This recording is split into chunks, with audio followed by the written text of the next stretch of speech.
Hey, Sean McMahon with Mortgages by Sean and CMG Mortgage, and I'm here with your weekly mortgage tip. So this week, I want to talk about the 3 forms of residency. And this video could be an hour long. I mean, there's so many different ways this can go, but I'm going to make this quick.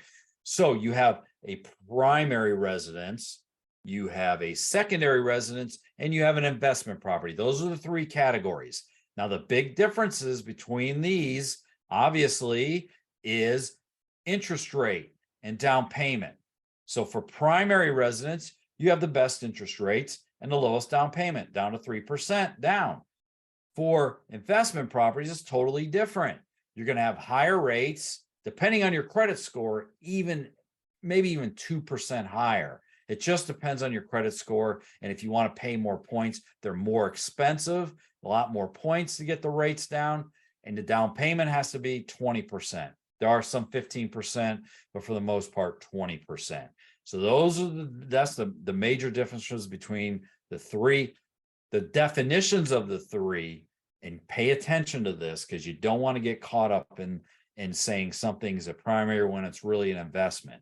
So primary, you're going to live there. It's your principal residence. You're going to live there at least the majority of the year. You can have a second home or vacation home that you live in 5 months out of the year, but you're going to live here for the most part of the year as your principal residence. It's a reasonable distance from your job. So if you're not a remote worker, then it has to be a reasonable distance from your job. If you can work remote, then it doesn't matter.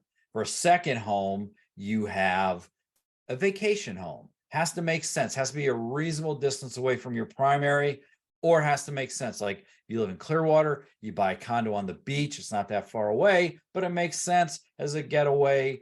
Same if you maybe on a golf course or something like that. So it has to make sense as a vacation getaway. And for an investment property, obviously, you're collecting rent, you're making money off of it. That's your investment property. Now, for investment properties, you can rent and live. So if it's a duplex and you live in one side of it and you rent the other one, that can be classified as a primary or a triplex or a quad, whatever. As long as you live in one side, it can be your primary residence.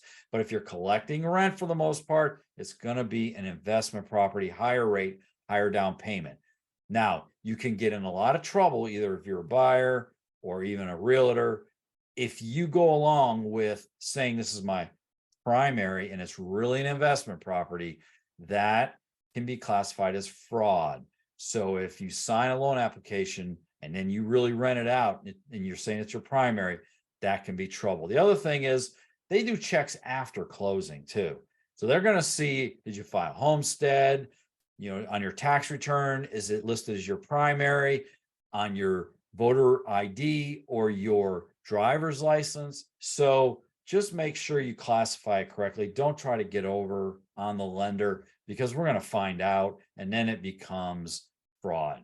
So that's the difference between the 3. This thing, like I said, could go many different ways and the video can be an hour long. So if you have any questions, reach out to me.